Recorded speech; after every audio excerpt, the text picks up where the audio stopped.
Hola, queridísimos amigos. La ética está de moda porque es un bien escaso en este mundo decadente. Es el conjunto de normas morales que rigen la conducta del ser humano en cualquier ámbito de la vida. Artículo de opinión. Imperativo categórico. Es una ley natural, formulada por Kant. Respeto a todos los seres. Se parece a la ética budista. Spinoza dijo que todo es Dios.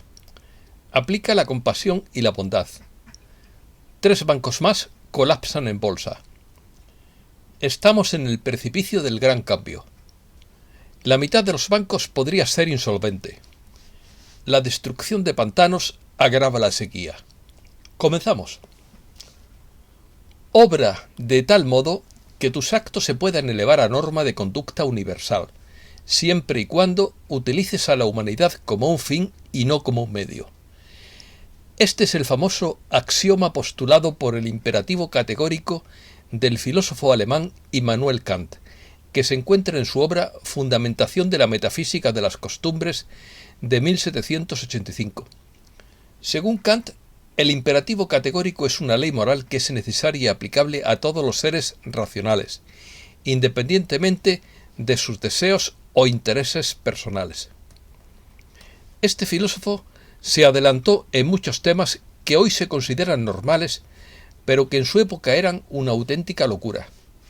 Por ejemplo, hoy se cuestiona el espacio y el tiempo en base a la idea de que todo podría ser una simulación virtual llamada Matrix. Pero Kant ya dijo entonces que el espacio es una forma a priori de la sensibilidad externa y que el tiempo es una forma a priori de la sensibilidad interna. Ley universal. El imperativo categórico se formula de diferentes maneras, pero su esencia es la misma. Obra solo según la máxima tal que puedas querer al mismo tiempo que se convierta en ley universal.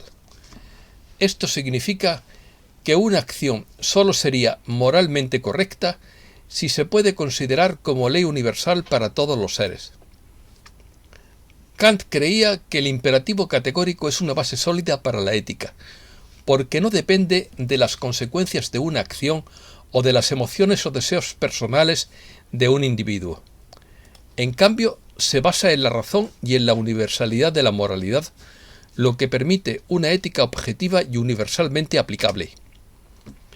El origen del imperativo categórico se basa en la idea de que las acciones morales se deben guiar por el deber y no por el deseo, o la conveniencia. Para Kant, la moralidad no se puede determinar por las consecuencias de una acción o por la inclinación del ser humano, sino que es un deber que se impone a sí mismo. En resumen, el origen del imperativo categórico de Kant se encuentra en su preocupación por establecer una ética basada en el deber y en la universalidad de las acciones morales, que no dependan de las circunstancias ni de los deseos individuales. Según Kant, la ley natural es una ley moral que se deriva de la razón. Ahora estamos en un apartado llamado ley natural, y que es aplicable a todos los seres racionales. Establece que debemos actuar de acuerdo con la razón y el deber y no simplemente de acuerdo con nuestros deseos o intereses. Por lo tanto, el imperativo categórico es una formulación de la ley natural y se basa en la idea de que nuestras acciones deben ser universales y no contradecirse a sí mismas. En resumen, el imperativo categórico y la ley natural están relacionados en tanto que ambos se refieren a una ley moral universal y derivada de la razón, que establece cómo debemos actuar en el mundo. Yo personalmente lo formulo de otra manera. No hagas nada de lo que te avergüences a ti mismo. Así de sencillo. El imperativo categórico de Kant no está asociado a una ideología política o social en particular. En cambio, se refiere a una teoría ética que se centra en el deber y la universalidad de las acciones morales guiadas por el deber y no por el interés o las circunstancias. Esto significa que se aplica a todos los seres humanos, independientemente de su afiliación política o de su posición social, como base para una moralidad independiente de cualquier ideología política o social en particular. Todo es Dios. El imperativo categórico de Kant y la ética de Spinoza son dos teorías éticas diferentes, pero se pueden encontrar algunos parecidos entre ellas. La ética de Spinoza se basa en la idea de que todo lo que existe es Dios, y que la moralidad es una cuestión de comprender la naturaleza divina de todo lo que nos rodea. Spinoza sostiene que la felicidad se alcanza a través del conocimiento y la comprensión de la naturaleza, y que los seres humanos deben buscar la alegría y evitar la tristeza. A mí personalmente me gusta más Spinoza que Kant. A pesar de estas diferencias, se puede encontrar una relación entre ambas teorías en su énfasis en la racionalidad y en la importancia de la razón en la ética. Tanto Kant como Spinoza creían que la razón es fundamental para comprender y vivir de acuerdo con principios éticos, aunque difieren en cuanto a cómo se aplican estos principios en la práctica. Además, ambos filósofos creían en la idea de la autonomía moral, es decir, en la capacidad de los seres humanos para tomar decisiones morales por sí mismos. Para Kant, esto significa actuar de acuerdo con la ley moral universal, mientras que para Spinoza significa actuar de acuerdo con la naturaleza divina que nos rodea. Semejanza budista. Tanto la ética budista como la ética kantiana destacan la importancia de la intención moral en la toma de decisiones. En la ética budista, el resultado de una acción se evalúa en función de la intención que hay detrás de ella. De manera parecida, en la ética kantiana, la moralidad de una acción depende de la intención detrás de la misma. Ambas éticas se basan en el respeto por los demás. Tanto la ética budista como la kantiana ponen un fuerte énfasis en el respeto por los demás seres sintientes. En el caso de la ética budista, este respeto se debe a la creencia de que todos los seres buscan la felicidad y tratan de evitar el sufrimiento, mientras que en la ética kantiana este respeto se deriva de la consideración de que todos los seres merecen un trato digno. En la ética budista, la intención o la motivación detrás de una acción es lo que determina si es correcta o incorrecta. En la ética kantiana, la moralidad de una acción se determina por la intención detrás de ella, es decir, si se realiza por deber y no por conveniencia o interés personal. Además, ambas éticas comparten la idea de la universalidad. En la ética budista se trata de aplicar la compasión y la bondad hacia todos los seres sensibles, sin excepción. Otro parecido entre ambas éticas es que creen en la importancia del autocontrol y de la disciplina para desarrollar una moralidad sólida. En la ética budista, esto se logra a través de la meditación y el control de la mente y de los sentidos, mientras que en la ética kantiana esto se logra a través de la práctica de la razón y la disciplina para actuar por deber y no por deseo. ¿Cuántos seres humanos la aplican hoy en día? Ahí dejo la pregunta. Conclusiones. Estas son las conclusiones a las que ha llegado Gary Goodman. Los sombreros blancos nunca tuvieron la intención de hacer todo por nosotros. Cualquiera que sea incapaz de sostener una frecuencia superior no estará presente después de nuestra transición a una densidad más alta. El reinicio financiero se aplicaría mejor después de la transición.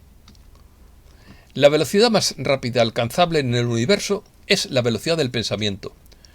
Por lo tanto, los pensamientos pueden tener consecuencias, especialmente los negativos. Estos pensamientos negativos son persistentes y no desaparecen por sí solos. Por lo tanto, pide ayuda para deshacerse de ellos. La fuerza más poderosa del universo es el amor incondicional de la fuente creadora. Nuestra conciencia humana colectiva manifiesta la materia de una esfera, que incluye montañas y océanos. David Wilcock cree ahora que el destello solar no desencadenará el evento, sino que lo desencadenaremos nosotros desde nuestra propia frecuencia.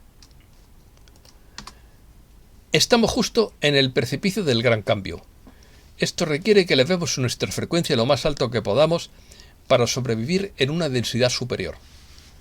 No te desmorones en los próximos meses, ya que las cosas se pondrán muy intensas. Desde hace un año está entre bambalinas la prueba beta del QFS, que está completa y funcionando a buen ritmo. Esto significa que está ocurriendo un desplome controlado. El 1% más rico de la población posee el 80% de la riqueza mundial, pero esa estadística cambiaría para mejor con el reinicio financiero mundial.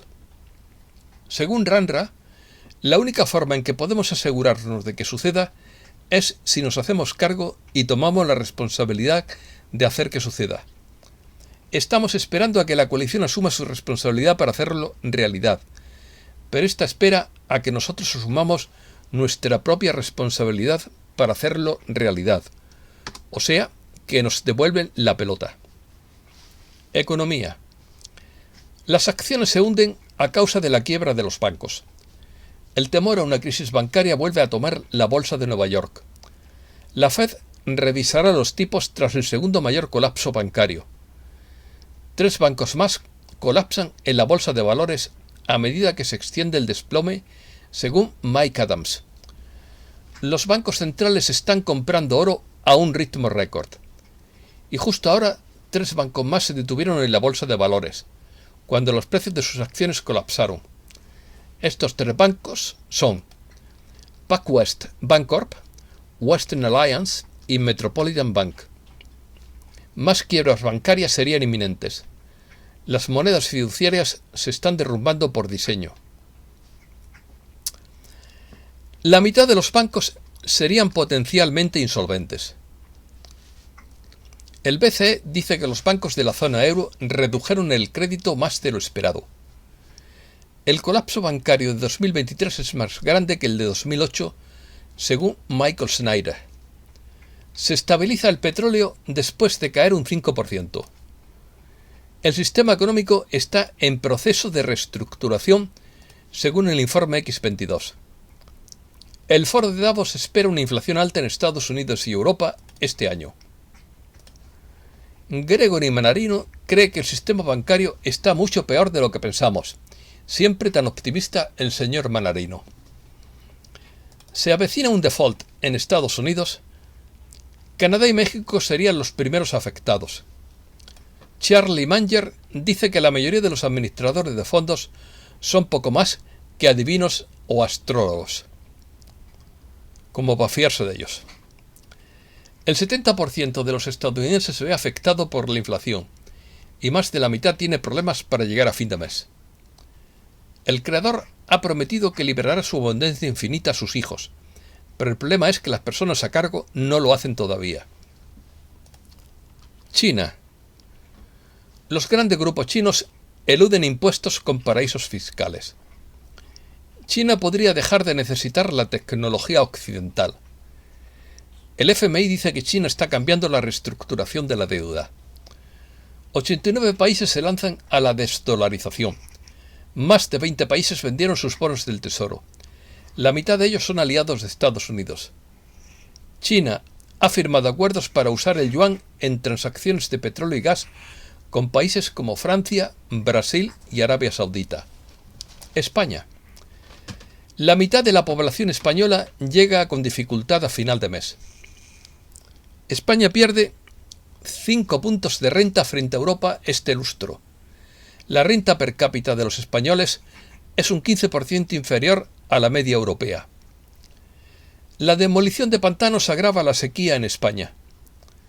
Cataluña decretará sequía en 495 municipios con restricción de agua. Américas. El gobierno de Biden aprueba el envío de 1.500 soldados a la frontera con México. AMLO amenaza con una protesta diplomática a Estados Unidos por financiar a una ONG. México ha decomisado casi 40.000 armas más en 4 años, el 70% procedente de Estados Unidos. Bolivia descubre nuevo pozo que aumentará su producción de gas y crudo. Miles de migrantes se beneficiarán con amnistía de multas en Perú. La principal central obrera de Argentina pide reducir la jornada laboral. Uruguay es el país más seguro. El Índice de Paz Global 2021, elaborado por el Instituto para la Economía y la Paz, clasifica a Uruguay como el país más pacífico de Iberoamérica y el Caribe, ocupando el puesto 35 a nivel mundial. Además, el índice de delitos en Uruguay es relativamente bajo en comparación con otros países de la región. Esto es todo y muchísimas gracias, queridísimos amigos.